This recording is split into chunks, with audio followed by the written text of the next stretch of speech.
One time we could play with paste. Yeah, definitely. We've got the level 3.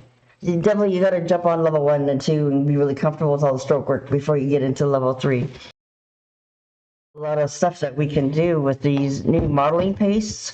Like there's a bunch of different companies that make them, but Donna's carrying them now too to mix with our paints. And it's really, really fun, and it just gives it a real chunky textured look.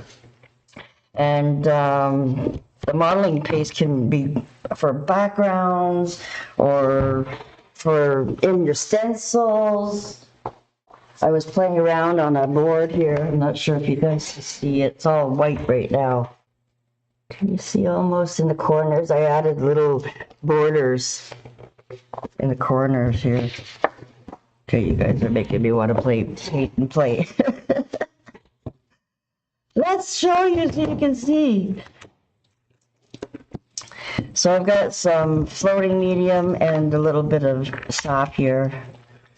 And I want to make like a watercolor type background. And I'm adding lots of this medium into the color.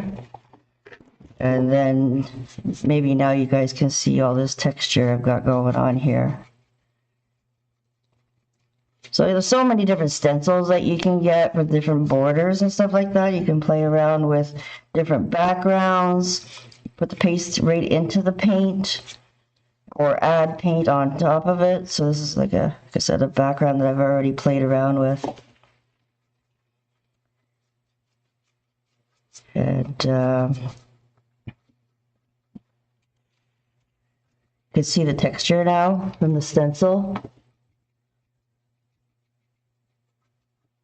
That's what I love playing around with, is having different kinds of backgrounds.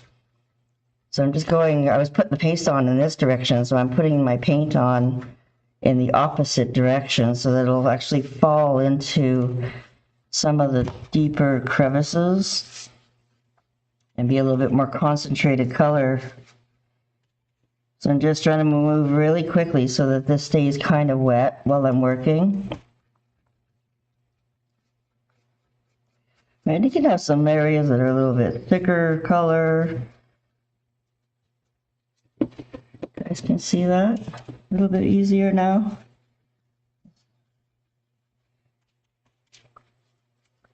So yeah, definitely have some specials on the certification program as well, level 1, level 2, level 3. For those that are ready for it, my program will definitely help you get ready for those as well. It basically cover a lot of the practice that's in all the certification programs, one way or another. And also those are more private classes, one-on-one, so you get even more help with me if you jump on the cert programs. But yeah, there's just so much fun we can have once you get working through everything that Donna's been doing for, what did she say, 1989 she started with the one-stroke technique. So she's been playing a long time, guys. We have a lot of catching up to do to play around with all her techniques that she's done. And then this is another way of, I like to add more texture too, is put it on and then almost just kind of wipe it off so you don't see all those streaks anymore. Gives it like a real weathered look. Right, so I've got a video in my paint club too that shows you like 4 different kinds of backgrounds of playing with different techniques. All right, we got to do something fun every once in a while with something like this, right? When we start practicing our stroke work, right? It's not all about just work, right? We got to play around with some really cool, fun and easy backgrounds, and then playing around with your stroke work. So I'm going to carry around on this a little bit more on another project that I have in mind to do. But I had it started, and definitely this was just with these modeling pastes.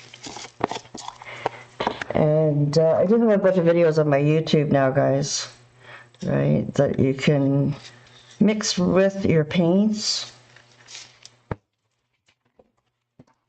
Right, if you wanted to actually mix tint in with your paste.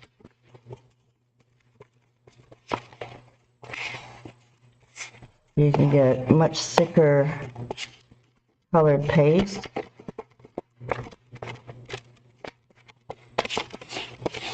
It still puts it fairly dark there for you. It just depends on how much white paste you put in with it and how thick you want it. Right, so again, if you want to add more texture to it, you can always do like a skidding kind of look off the sides. It'll hit some of the raised areas.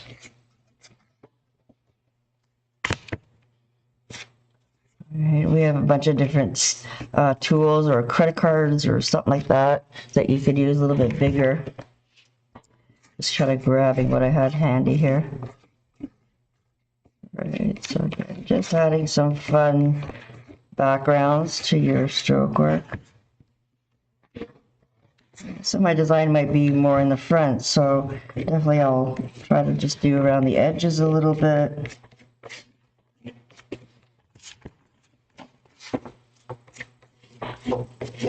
So yeah, it can be a lot of fun. A lot of different ways of doing things, guys.